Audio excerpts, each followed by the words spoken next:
Shalom, selamat pagi jemaat Tuhan.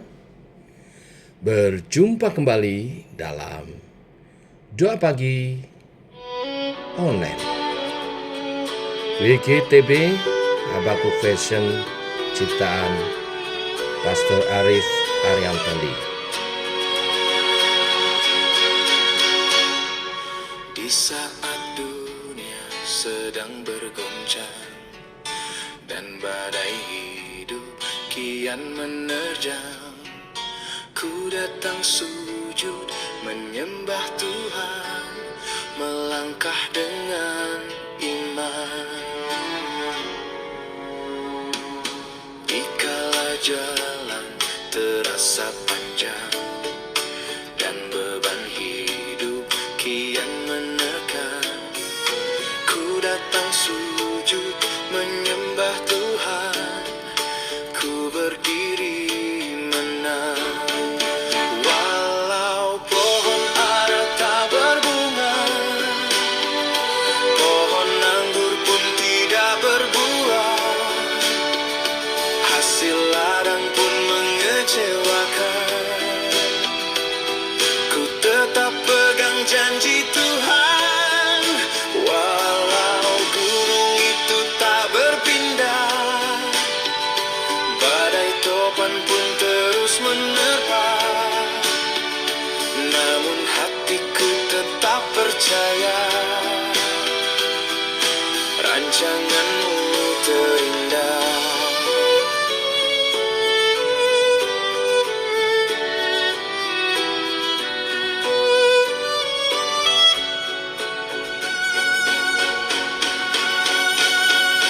Dikala jalan terasa panjang dan beban hidup kian menekan, ku datang sujud menyembah Tuhan, ku berdiri menang. Walau pohon ara tak berbunga, pohon anggur pun tidak berbuah, hasil ladang pun mengecewakan, ku tetap pegang janji Tuhan. Walau gunung itu tak berpindah, badai topan pun terus menerpa, namun hatiku tetap percaya, rancanganmu terindah.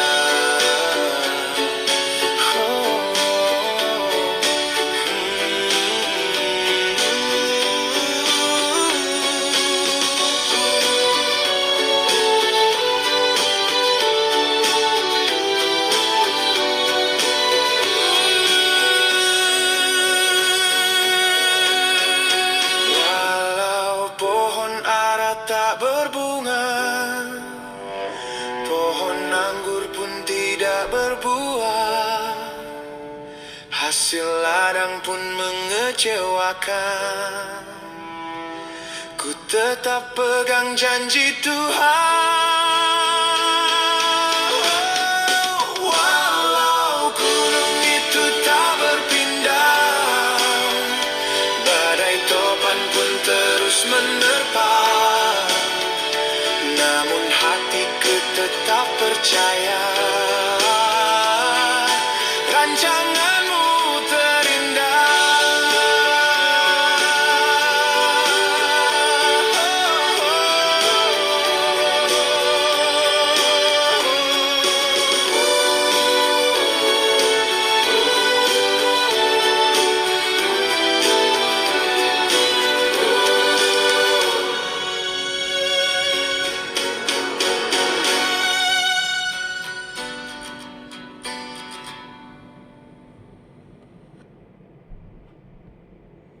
Tiba waktunya untuk kami merenungkan firman-Mu. Firman-Mu lah suluh dan terang bagi jalan kami. Berfirman Tuhan, terangi jalan kami, tuntun langkah kami, oleh kebenaran firman yang sebentar kami renungkan. Dalam nama Tuhan Yesus Kristus. Amin. Bapak Ibu, kita lanjutkan renungan firman Tuhan pada pagi hari ini Kisah Para Rasul 23 ayat 1 sampai 11. Demikian firman Tuhan. Sambil menatap anggota-anggota mahkamah agama, Paulus berkata, "Hai saudara-saudaraku, sampai kepada hari ini aku tetap hidup dengan hati nurani yang murni di hadapan Allah." Tetapi imam besar Ananias menyuruh orang-orang yang berdiri dekat Paulus menampar mulut Paulus. Membalas itu Paulus berkata kepadanya, "Allah akan menampar engkau, hai tembok yang dikapur putih-putih. Engkau duduk di sini untuk menghakimi aku menurut hukum Taurat, namun engkau melanggar hukum Taurat oleh perintahmu untuk menampar aku." Dan orang-orang yang hadir di situ berkata, "Engkau mengejek iman besar Allah?" Jawab Paulus, "Hai saudara-saudara, aku tidak tahu bahwa ia adalah imam besar. Memang ada tertulis, janganlah engkau berkata jahat tentang seorang pemimpin bangsamu."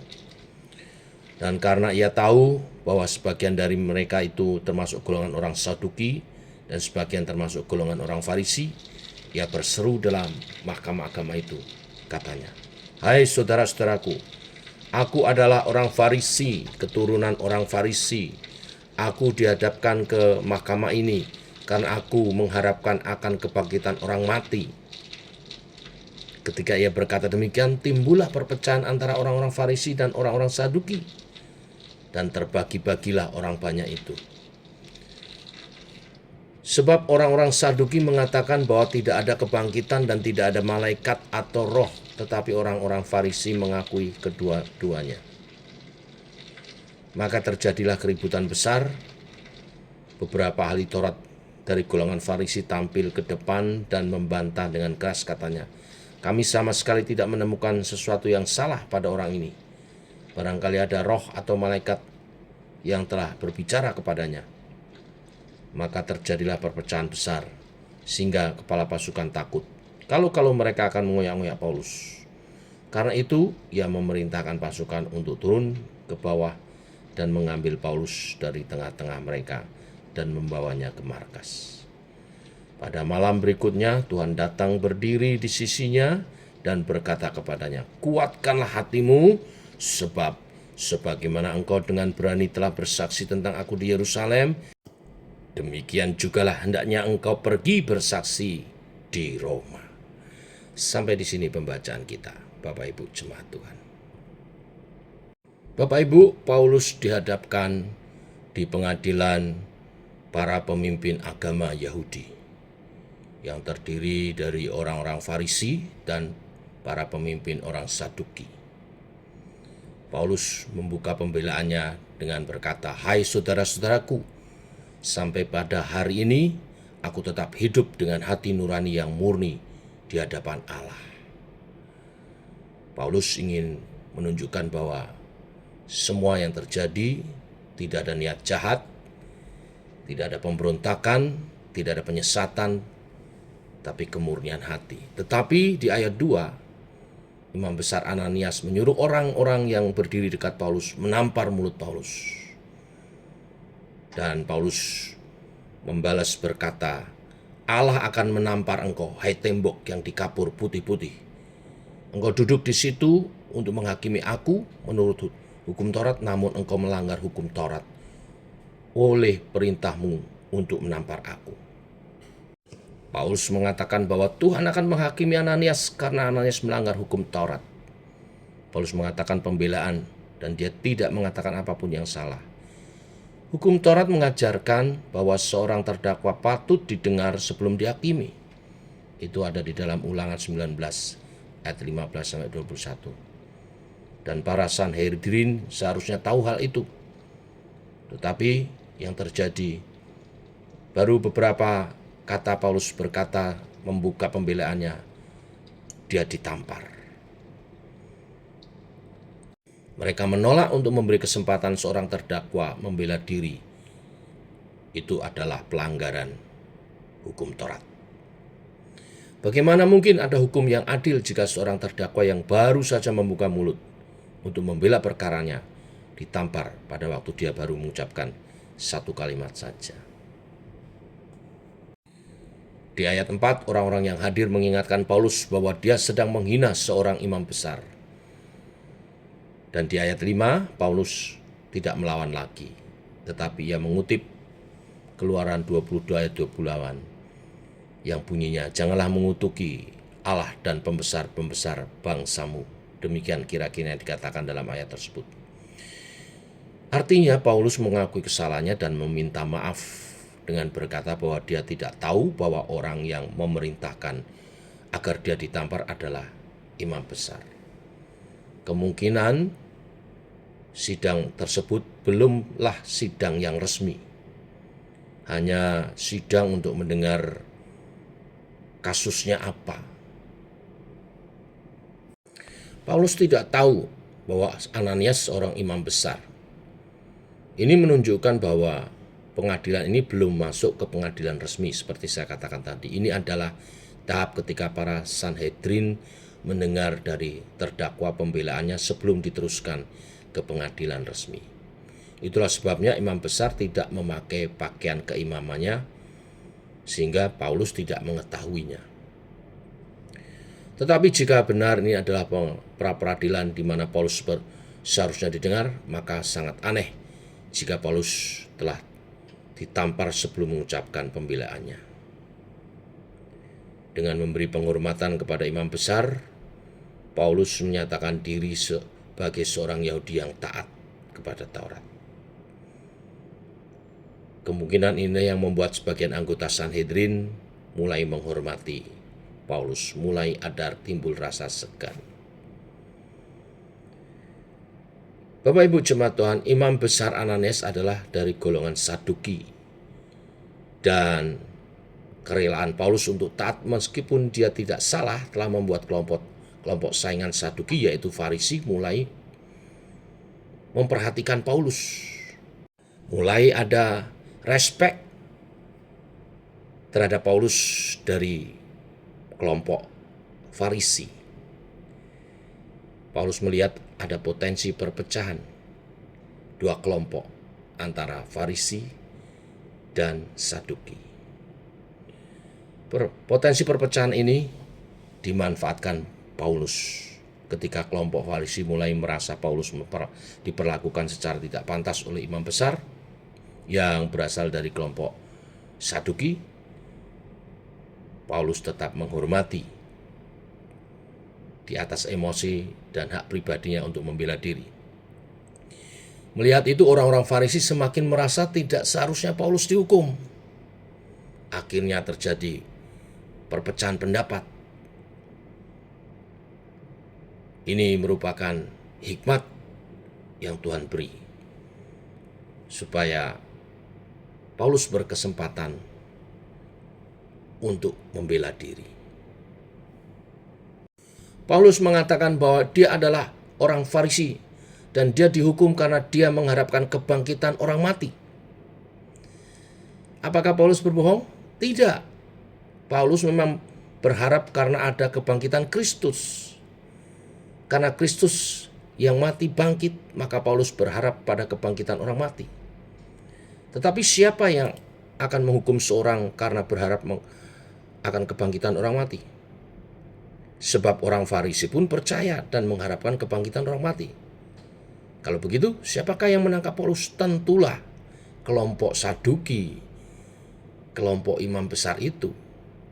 Sebab orang Saduki tidak percaya kehidupan setelah kematian. Mereka tidak percaya orang mati akan bangkit.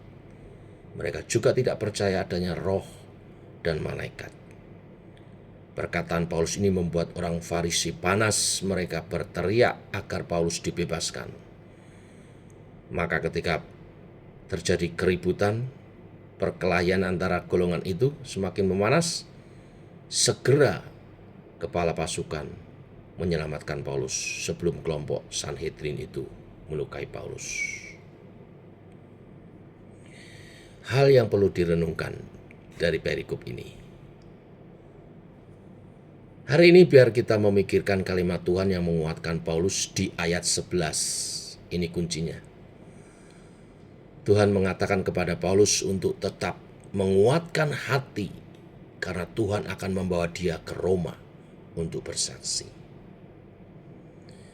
Yerusalem sangat keras dan sangat anti kekristenan, tetapi Roma lebih keras lagi, lebih mengerikan. Mereka anti Yahudi dan tidak ada apapun dari pengetahuan Paulus maupun statusnya sebagai orang Farisi akan membuat orang Roma menghargai dia. Dari ayat 11 ini kita tahu bahwa baik pidatonya kepada orang banyak yang berusaha memukul dia sampai mati, pertemuannya dengan kepala pasukan, serta kesempatannya berbicara di dalam sidang Sanhedrin, semua ini dipakai Tuhan untuk membuat Paulus bisa mengabarkan Injil kepada mereka dan pengabarannya sampai ke Roma. Paulus mengabarkan Injil di dalam pembelaannya di depan orang banyak. Paulus juga tentunya berbincang-bincang dengan kepala pasukan tentang imannya. Paulus juga berbicara di depan Dewan Sanhedrin. Ini menunjukkan bahwa kesempatan bagi Yerusalem sudah diberikan. Paulus sudah berbicara kepada orang banyak, tetapi ditolak. Dan Tuhan melanjutkan tugas pemberitaan Injil Paulus nantinya sampai ke Roma. Karena setelah ini Paulus akan dipindahkan ke Roma, dan Roma akan mendengar Injil melalui Paulus, melalui sidang-sidang yang dihadapi oleh Paulus. Bapak Ibu jemaat Tuhan, keadaan Paulus yang harus dihakimi massa, ditangkap, dan diperlakukan seperti penjahat oleh orang Romawi dan diadili dengan tidak adil, bahkan dipermalukan dengan ditampar oleh pengadilan agama Yahudi. Semua itu tentu bukan hal yang diinginkan oleh Paulus atau seorang pun dari kita. Siapa yang senang diperlakukan seperti itu? Tentu tidak. Tetapi Tuhan memakai keadaan menakutkan dan menyengsarakan ini sebagai cara untuk Injilnya dikabarkan. Bahkan sebagai tahanan, Paulus akan dipenjara di Roma supaya dia dapat mengabarkan Injil juga di Roma. Roma 8 ayat 28. Tuhan bekerja dalam segala sesuatu untuk mendatangkan kebaikan. Kebaikan apa dari hal semacam ini? Kebaikan kemajuan seluruh umat Tuhan ketika umat Tuhan bertumbuh di dalam iman, ketika gereja Tuhan bertambah banyak dan menyebar terus, ketika semakin banyak orang hidup di dalam Tuhan, ketika semakin banyak orang yang bertobat dan kembali kepada Allah, ketika semakin banyak orang yang hidup dengan cara yang baik dan benar, itulah yang disebut dengan kemajuan seluruh umat Tuhan. Itulah hal yang baik di hadapan Tuhan. Bila kebenaran firman hari ini memotivasi kita untuk teguh di dalam apapun keadaan kita dalam tugas pemberitaan kita. Tuhan membuat segala sesuatu indah pada waktunya. Pada waktunya yang ditabur juga akan bertumbuh. Tuhan memberkati. Mari kita berdoa. Bapa, kami mengucap syukur oleh kasih anugerah-Mu, rahmat-Mu baru. Demikian pagi ini Engkau teguhkan hamba-Mu dan umat Tuhan yang bersama-sama pagi ini berdoa. Apapun keadaan kami, Tuhan membuat segala sesuatu indah pada waktunya. Tuhan membuat kebaikan dalam segala pergumulan hidup kami. Kebaikan yang utama oleh kebenaran firman yang kami dengar hari ini adalah Injil diberitakan, orang bertobat, dan hidup mereka diubahkan. Dunia ini hanya bisa menjadi lebih baik saat orang-orang bertobat, menerima Injil dan diselamatkan. Jadilah kehendak-Mu Tuhan melalui kami. Teguhkan iman percaya kami dalam tugas pemberitaan kami. Berkati semua umat Tuhan. Yang sakit Engkau sembuhkan, yang lemah Engkau beri kekuatan, pertolongan Engkau bukakan, dan tuntunan dari Allah Roh Kudus menolong setiap kami dalam tugas kami. Dalam nama Tuhan Yesus Kristus kami berdoa, kami bersyukur. Amin. Demikian saudara, doa pagi kita. Selamat pagi. Shalom.